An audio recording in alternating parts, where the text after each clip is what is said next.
નમસ્કાર વાલા પેન્શનર મિત્રો, નિવૃત્ત કર્મચારી મિત્રો, ભાઈઓ તથા બહેનો, સ્વાગત છે આપનું આપણી આ યુટ્યુબ ચેનલ ભાવેશ મકવાણા ન્યૂઝમાં।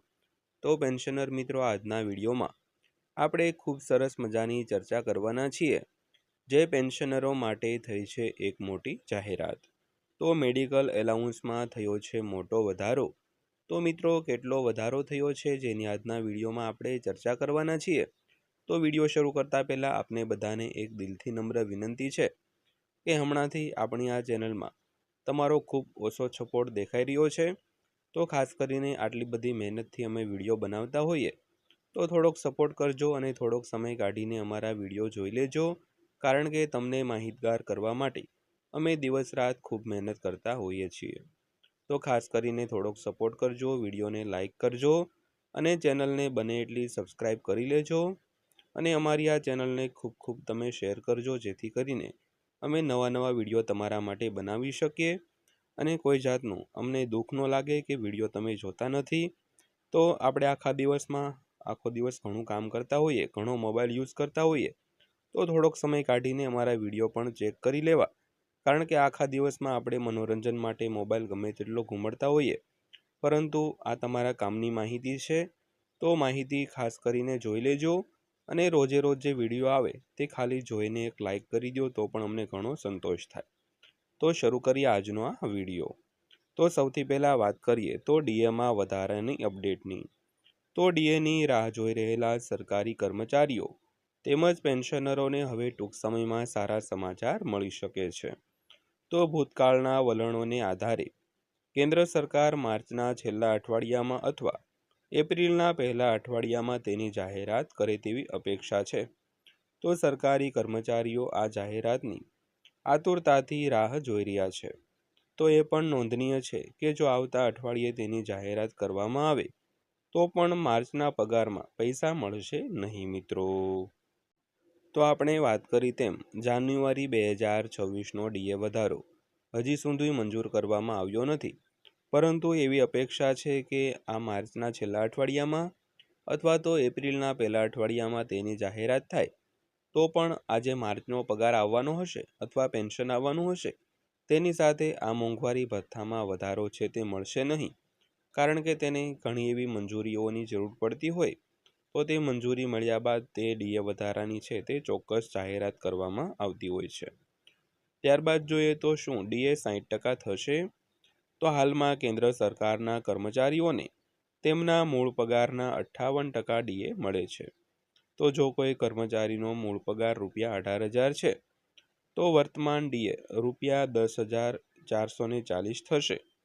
તો આ વખતે સરકારી કર્મચારીઓને 2% ડીએ વધારો છે તે મળી શકે છે। તો ફુગાવાના ડેટા અને એઆઈસીપીઆઈ ઇન્ડેક્સનો ઉપયોગ કરીને ગણતરીઓના આધારે કર્મચારીઓ 2% વધારાની અપેક્ષા છે તે રાખી રહ્યા છે।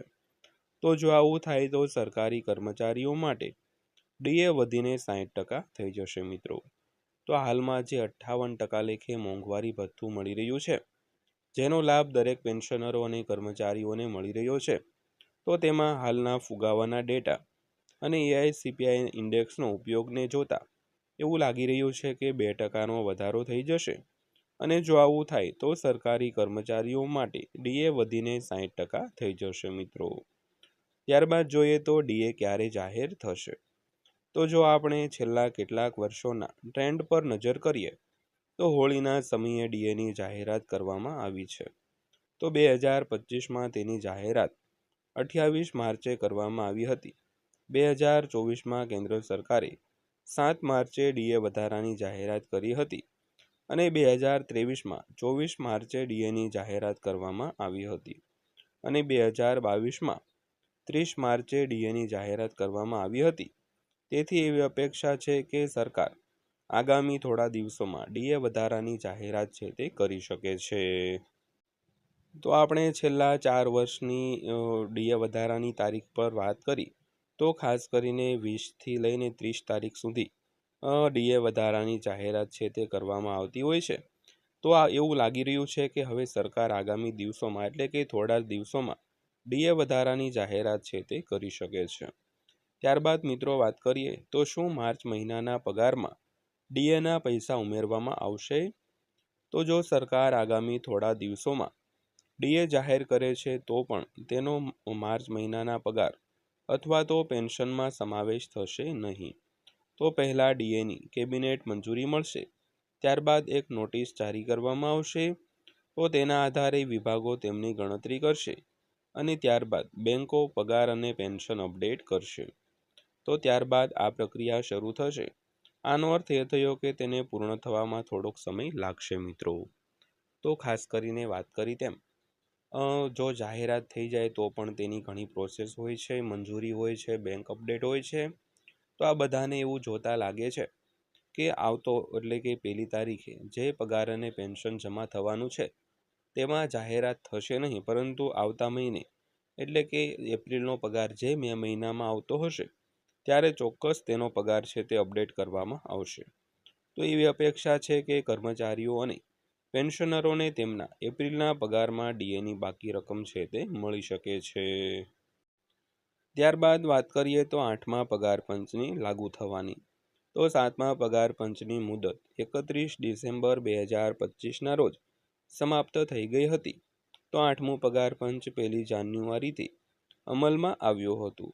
જોકે નવા પગાર પંચનો અહેવાલ જાહેર થવામાં 14થી 18 મહિનાનો સમય છે તે લાગશે મિત્રો. તો ખાસ કરીને 7મા પગાર પંચની મુદત છે તે 31 ડિસેમ્બર 2025ના રોજ સમાપ્ત થઈ ગઈ છે અને 8મું પગાર પંચ છે તે 1 જાન્યુઆરીના રોજથી અમલમાં આવશે. જોકે નવા પગાર પંચનો અહેવાલ તૈયાર થવામાં 14થી માંડીને 18 મહિના સુધીનો સમય છે તે લાગવાનો છે મિત્રો. તો મિત્રો આ હતી આજની માહિતી પસંદ આવી હોય, વિડીયો સારો લાગ્યો હોય તો વિડીયોને લાઇક કરજો અને આવી જ માહિતીઓ મેળવવા માટે આપણી આ ચેનલ સબસ્ક્રાઈબ કરી લેજો. તો ફરીવાર પાછા મળીશું એક નવા વિડીયો સાથે, નવી માહિતી સાથે. ત્યાં સુધી સૌને જય હિન્દ, વંદે માતરમ.